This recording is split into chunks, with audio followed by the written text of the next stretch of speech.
Greetings, I'm Jenny, aged 27. 3 years back, I tied the knot with Hugo, the most remarkable person I've ever met. He's a delightful goofball, overflowing with kindness and compassion, making each day feel extraordinary.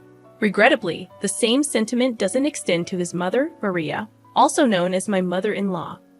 For reasons unknown, Maria has harbored animosity toward me since day one, a sentiment I comprehend. After all, Hugo is her cherished son, and she's merely safeguarding his interests. However, I firmly believe she sometimes crosses the line. Maria has a knack for subtle injustices that seem innocent, but are actually calculated to incite frustration, painting you as the unreasonable one. We all have encountered someone like her. Unfortunately, she happens to be my mother-in-law. I was brought up differently. I'm inclined to call out nonsense and rarely hold back. Perhaps that's what drew Hugo to me.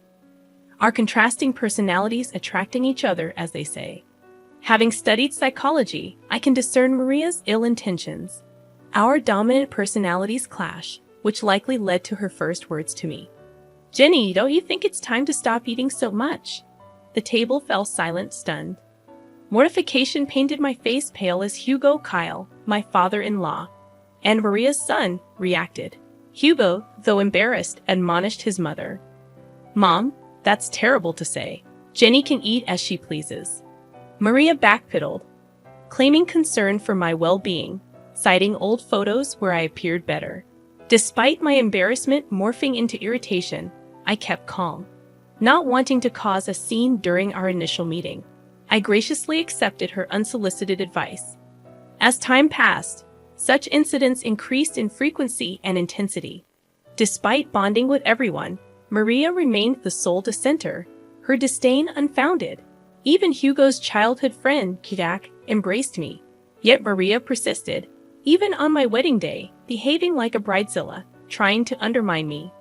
"No, her hair should be in an updo like mine was. But you look so ugly." Maria's antics persisted, but amid the turmoil, I cherished the love and acceptance from the rest of Hugo's family. The gasps from the bridal party were audible, yet I found myself, unsurprised, having grown accustomed to such situations. In an attempt to rectify her words, my mother-in-law hastily backtracked. "Oh no, darling, that's not what I meant. You have the potential to look so much better. I see a lot of myself in Jenny. She's a bright young woman. Despite looking better at her age, I'd like to say she's beautiful in her own way." While my father-in-law managed to quell her ruthless antics on that day, the lingering pain and bitterness persisted. It went against my nature to remain silent and passive. My vibrant energy was diminishing, drained by this woman who seemed determined to undermine me. Fast forward 3 years to the current events of our story. We gathered at Hugo's childhood home, his parents' residence, for dinner on a Sunday night. My mother-in-law had graciously invited us, including Jack, indicating something significant was afoot. I had my suspicions, which were later confirmed, making the dinner plan seem more calculated. As the evening unfolded, my mother-in-law seized everyone's attention, announcing an important revelation. Armed with a paper, she began reading. "Attention, everyone. I have an announcement. Since my birthday is approaching, I want to share my plans. We're going to Hawaii." The paper confirmed the trip, met with excitement from everyone at the table. "That sounds fantastic." "What? Amazing news, Jenny. I've always wanted to go to Hawaii. This is great news. I'm so excited. Thanks so much, Ma." "Actually, you're not coming." "Honey, what do you mean? This wasn't part of the plan." I made some last-minute changes and canceled her ticket before incurring extra charges. So, my ticket was already purchased, and she just canceled it. Why does she hate me so much? "Mom, what are you talking about?" In the ensuing chaos, Jack and I remained silent. Harsh words flew back and forth until Maria finally offered an explanation. Okay, fine. I'll tell you why I thought Jenny shouldn't join the family event. As I'm getting older, I want to spend my remaining years with those I care about most. Unfortunately, Jenny doesn't belong on that list." "Mom, really? What's wrong with you?" "Nothing's wrong with me. I'm just saying Jenny can't be considered family since she's not related by blood." By that logic, Jack shouldn't go either, right? He's not technically family, as you're stating. But we all know that's preposterous. He is part of the family. Since Hugo and Jenny got married, she's family too. Well, Jack is different. He's always been here, our sweet baby angel. But Jenny hasn't. I'm just not comfortable with her on the trip. It's my birthday, and I get to decide. Come on, Jenny, we're leaving. My resolute no reverberated through the room, capturing everyone's attention, including my adversary, who had been struggling to contain a smile. However, her expression turned serious at once. Maria, it's been evident from the start that you harbor disdain toward me. For 3 years, I've endured your unbearable behavior. Do you think we're blind to your actions? Do you believe we don't see your narcissism? Watch your tone, young lady. Remember, you're in my house. And it won't be for much longer. In fact, I'm about to leave. But before I go, there's something I need to say. I addressed my beloved husband, whose eyes burned with anger as he looked at his mother. Darling, I love you completely, and I've tried to weather this storm for so long. But it's clear now that your mother will never embrace me into this family, no matter how hard I try or how often I hold my tongue. She'll always find fault with me. You should go on this trip. You can't miss it. Despite her quirks, she's still your mother, and you love her, and she loves you. So go. Don't worry about me. I'll manage. Turning to my mother-in-law, who appeared stunned by my words, I continued. And as for you, unfortunately for you, I'm in love with your son, and I'm not going anywhere. You might think you can push me out, but I'm here to stay. Even in Hawaii, you'll be thinking of me because, let's be honest, I think you're fixated on me. How dare you? I ought to slap you right now. I'm not done. You're fixated on me, obsessed with tearing me down. And I can't fathom why when all I've done is extend kindness and patience, even when you didn't deserve it. But enough is enough. If you don't want me in Hawaii or consider me part of the family, fine. But I will always be here. As long as I breathe, I'll be here for Hugo, Kyle, and even Jack, but never for you. In that moment, I realized I had finally silenced her. She stood with her mouth agape, seemingly searching for words that her mind wouldn't allow. I bid farewell to the other family members, kissed my husband on the cheek, and headed towards the exit. Let me drive you home, at least. I can't let you take a cab. Don't worry about me, babe. I love you, and thank you for loving me. But I'll be fine. You have a trip to discuss. Okay, if you say you'll be fine, I'll believe you. Oh, don't forget your purse. Right, my purse. I left it in the kitchen. Upon reaching the kitchen, where Maria had retreated, presumably to catch her breath after the altercation, I encountered her. What do you want? Don't worry about me, sweetheart. I'm just here to collect my things. Well, make it quick. I want you out of my house. I can't believe you said those things to me. With that, she swiftly stormed out, too filled with anger to see me off. In that moment, I scoffed at her absurdity, grabbed my purse, and noticed a piece of paper next to it. Assuming it was the trip itinerary, I grabbed it to sneak a peek at what I was missing. As I began to read, I discovered Maria's handwriting. Dearest Jack, you've always been like a son to me, and I love you dearly. Oh, it's a letter to Jack. A bit strange, but I suppose it's thoughtful. For some reason, my curiosity led me to read further. The love and care you've shown me throughout the years will never be forgotten. Regrettably, even in my son Hugo's case, I feel the love we once shared is no longer there. Wait, is she saying she loves Jack more than Hugo? That can't be right. Persisting in reading the letter, each line intensified my astonishment. The revelations were difficult to fathom. Although I recognized it wasn't my place to read the letter, I couldn't help but be grateful for stumbling upon it. After absorbing its entirety, I paced the kitchen, contemplating my next steps. Suddenly, it struck me. Everyone who needed to know about the letter was in that room. It was time to act. Rereading the letter to confirm its contents, I sauntered into the dining room, where only 3 pairs of eyes met mine. Jenny, I am profoundly sorry for what my wife is subjecting you to. Don't worry at all. You're coming to Hawaii with us. She's just going through a rough patch right now. I'll talk to her and make her see reason. I don't know what's gotten into her, but I'll sort it out, I promise. Kyle, please don't concern yourself with me. As I mentioned, I'm fine. In fact, I've stumbled upon some interesting news that I need to share with everyone, especially Hugo. Hugo and Jack perked up, a flash of worry crossing Hugo's face. Perhaps he feared I was overwhelmed and considering a divorce. Whenever I complained about his mother, he'd empathize, marveling at how I endured her antics. I'd reassure him it was my love for him that kept me going. Noticing Maria's absence, I inquired, "Where is Maria? She needs to be here for this too." I mentioned earlier, she's a bit under the weather after your confrontation. Mentioned a headache and opted for a nap upstairs. She won't be down for a while. You know how she is about her beauty sleep.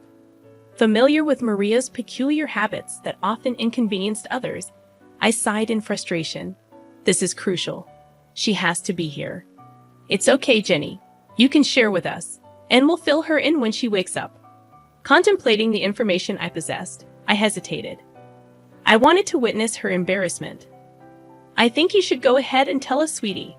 It's okay, and you know Hugo struggles with anxiety. It wouldn't be good to keep him waiting. True. Hugo's anxiety could escalate quickly, and I observed him beginning to fidget in anticipation. All right, I'll share with you what I found. While I was in the kitchen, gathering my purse and preparing to leave, I stumbled upon something intriguing that I believe you all need to know about. Retrieving the paper I found, I began to read aloud. It reads, "Dearest Jack, you know that you have always been like a son to me, and you know that I love you dearly. And the love and care you have shown for me throughout the years will never be forgotten. I hate to admit it, but even when it comes to my son Hugo, I feel as though the love we once shared is no longer there. Hugo and I just don't see eye to eye like we used to, and honestly, I think it's because of Jenny. Ever since he married that girl, he no longer has time for me. He doesn't love me, and therefore, I don't think I love him. I love you, and you are my son. With that being said, I want to let you know that I am going to update my will so that you inherit all of my belongings and not Hugo. I know it might hurt him, but honestly, at this point, I don't care. It's that wretched Jenny girl. She's the one who has poisoned my love for him. I hope you receive this letter well. The reason why I didn't want to approach you about it in person is that, and it pains me to admit this, I couldn't risk seeing the rejection on your face. I know you love Hugo like he's your brother, and most likely you won't approve. But I don't care. I'm giving you everything. The money, the house, the cars, and even my small businesses. They're all yours, whether you like it or not. If you want to talk about this further, please call me, and we can discuss it. I look forward to hearing your response. I will love you forever and always, your second mom." After finishing the letter, I glanced up to witness a flurry of mixed emotions. Kyle appeared on the verge of tears. Jack seemed stunned, but Hugo looked like he was on the brink of losing his temper. I can't believe she said all those things. Is she serious? So, she'd exclude me from her, well, just to spite me and Jenny? She's officially lost her mind, guys. I don't even know what to say. This has gone too far. I'm fed up with her toxic behavior. What are we going to do? In that moment, I had an idea. A week passed, and it was time for the planned Hawaii trip. Maria woke up to find a letter from her husband on her bedside table. It read, "Good morning, beautiful. We decided to let you catch up on your beauty sleep. Don't worry, your bags are packed. Just meet us at the airport." Maria hurriedly got ready and rushed to the airport, searching frantically for her travel companions. She tried calling them, but no one answered. Assuming they had already boarded, she boarded her flight, hoping to catch up with them in Hawaii. During the 12-hour flight, she landed and video called Kyle. "Hey, Kyle. Where are you guys? I woke up late and found your note, but none of you are answering. I assumed you boarded without me. Where are you? Let's start the festivities." "That won't be happening, Maria." "What do you mean? Where are you?" "I'm at home." "What? Why are you at home?" "You see, Maria, Jenny brought some important information to our attention last week, and since then, we decided we'd rather spend time in Florida with her than anywhere else with you. Maria gasped. You think we wouldn't find out? What, my baby? Don't baby me. You were really going to cut me out of the will, Mom. Who? How did you even find out about that? Oh, that wretched girl you despise so much. Jenny found your letter in the kitchen. I don't know what you're talking about, Maria. Lying right now is only adding more nails to the coffin. Jack, tell them. You've got to believe me. I did nothing of this sort. We all read the letter, Maria. The game is up. But I didn't do anything. Jenny is making everything up. Oh, am I? You are so pathetic. It actually makes me sick. We all know what you said and what you tried to do. Thank goodness I was nosy enough to read the whole thing. Hugo, Kyle, please. No, Maria. Enough is enough. You're done. You don't get to say anything else. You messed up big time. Your hatred has caused you to be blind. Now you have to suffer the consequences of being alone on your birthday because of what you've done. I hope you can use this time in Hawaii to reflect on your actions. But I'll be alone. It won't be fun. Maybe people would like to hang out with you more if you weren't such a raging witch. Have fun. And with that, Kyle hung up the phone. We all let out a sigh of relief. I was the first person to start laughing, eventually joined by Hugo, and before we knew it, we were all bursting with laughter at the dining table, just laughing at the sheer absurdity of the situation. The look on her face once she realized the game was up was priceless. Her face turned pale, all the blood drained from her face, and it was evident that it was the first time in a long time that she felt embarrassed. Maria had to spend her vacation alone, frequently calling Kyle to see if he would at least come and join her because canceling the reservations she made would be expensive. But every time he kept denying it, stating that when she comes back, they were going to have to implement some ground rules if she still wanted to be married to him. Maria began to be very apologetic and frantic, a complete 180 from her usual demeanor, which was genuinely surprising. Hugo also mentioned that if Maria still wanted to be in his life, she had to make a drastic change in her attitude, otherwise, he was ready to walk out of her life forever. Their relationship remained rocky, and Hugo asserted that if Maria ever disrespected him again, even with the smallest snide remark, he would cut her off completely, just as she had planned for him. As for Jack, he decided it was best to stop being overly accommodating to Maria, as it was clearly enabling her toxic behavior. So not only did Maria end up spending a miserable time in a beautiful place, but she also risked losing the three most important people in her life. She now has very strained relationships with all of them, and she has to change for the better. Regarding me, I messaged her, stating that I need time to decide if I'm going to forgive her for all of her injustices. She was apologetic and begged me to talk some sense into the men in her life. I refused, stating that this is the bed she made for herself, and now she has to lie in it. To this day, Maria is still attempting to mend the very broken relationships that she caused. I just hope she learned her lesson.